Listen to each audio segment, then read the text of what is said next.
Radical.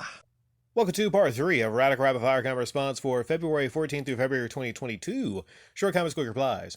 Jose Pineta, I like Tommy Tellerico and you have him wrong. I know from insider information that he has an angel investor worth $100 million who is going to get this launched. So you're all wrong, all loans will be paid and all profits will be made. Well, I think you're wrong here with your information. Anyone could type that, by the way, that there's an angel investor, but there's no proof of this angel investor, right? Okay, if they're worth $100 million and they got to pay probably $5, $10, $20 million to get the Amico running and to get all the profits and loans and everything paid off, really, I mean, they're really in deep, then that doesn't seem realistic that someone that had $100 million would give that many million to this. Okay, you should have wrote $100 billion or something to make it seem more believable. Red Stress 97, it doesn't matter what they say or do now. It doesn't matter! The price of it now will kill it right out of the gate. Yes, tell me exactly, even if this angel investor comes by and makes it rain on Amico and Tommy, everything's paid off and they don't even owe $100 on the console. Unless they drop it down to maybe like $100 or $150, it's not commercially viable. Not in a world that has the Switch and the Xbox One S and competition. Like I said before, you can't price a Mitsubishi Mirage at $30,000 when you can get a Toyota Camry, for $30,000. Well, maybe not now with how things are, but yeah. Oh, man, my left hand is going asleep. Yeah, yikes. And I'm holding this with my left hand, so a little bit of pain here. Sinister Moon, damn it, Rick, don't go giving Hancock any ideas. Next thing you know, he'll be taking donations for a digital game museum that will consist of several 4TB hard drives sitting on stands with glass covering them. I can't see how that would be. Okay, every console may be hooked up to a television, and they'd show the digital collection of all the games. And then maybe maybe there's an update for a game, or like somebody comes in there and says, hey, John, this game... you haven't updated this one. Oh, I'm shutting the museum down. Come back in 1 hour. I have to do the updates. Dumez. And this comment is a little bit butchered, just letting you know here, Dumez. So I cleaned it up a bit. Video games are an extremely important modern day art form. We deserve to have the right and ability to go back and re-experience classic works of art like when we were younger. For new generations to experience classic works of art of any sort. To let art be deleted is completely wrong on all levels. Well, we're right now in a situation to where games don't just come on disc and carts. And even if we were back then there would be a worry for something called disc rot. But the thing is, with collectors also, the only way to re-experience these art forms, these games, is to actually have emulators and ROMs, especially with the collector market right now. Just imagine if we didn't have ROMs, pretty much no one could play Little Samson. No one could play certain games that are really sought after and somewhat rare. But that's why ROMs and emulators are so great. But the companies don't like that because, like Nintendo, for instance, I made a joke the other day, they want to figure out ways to keep reselling you Super Mario Bros. 3 because, they can technically, but that's just kind of scummy to keep reselling and repackaging these old games for premium prices. 9EG. Bloody hell, the PS3 shop is still open. Well, it was the last time I looked a few weeks back. That's pretty cool. I'm pretty sure the Xbox 360 shop is open. I haven't plugged in my 360 in a while. But it's cool to know you can actually still go back and, buy games on those shops. Likes and favorites. I thought about this for a while. How can Tom Brady be the greatest of all time if it's rigged? They want him to be. This is lying. No other business could survive on frequent lying over and over. But the Super Bowl, it stays right there.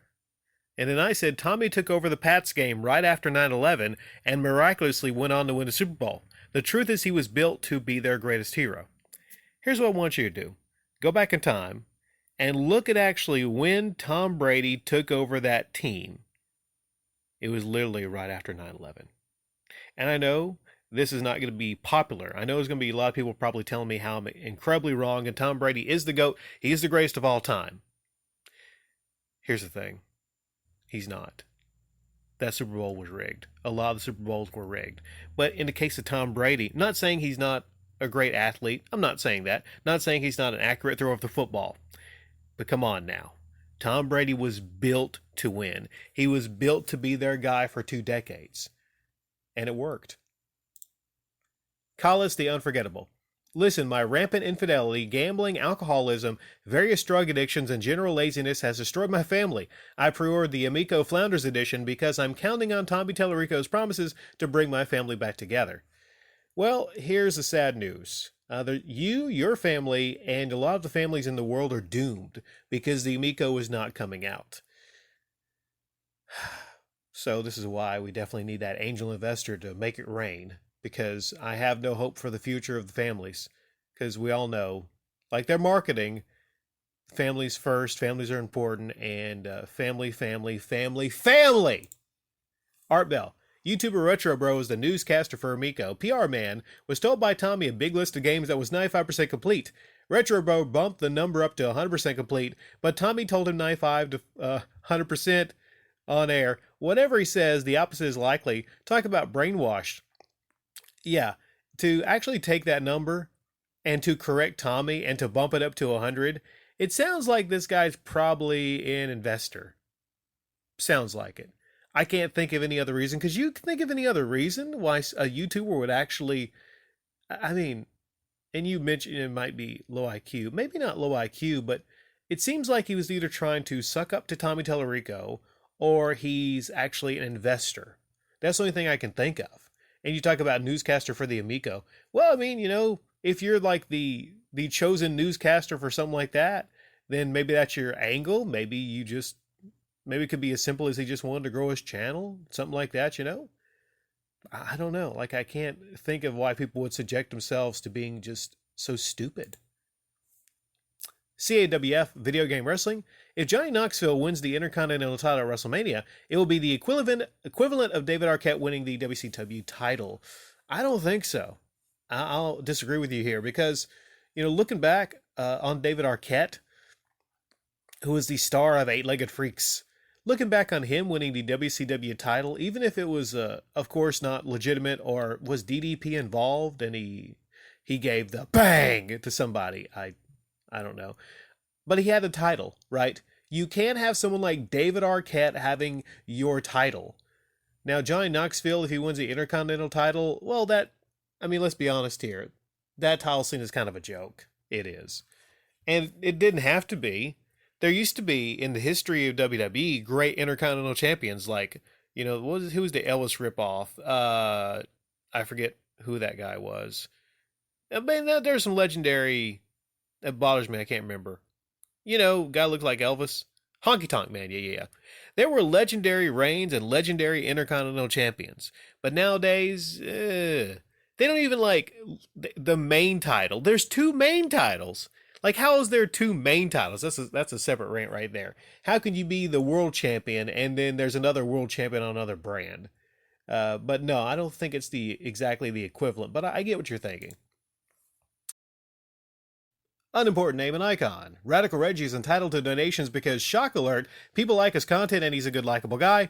No one's forcing you. You're not a good comedian nor a critical satirist because your tiny view and sub count proves that. Laugh like a wrecked troll.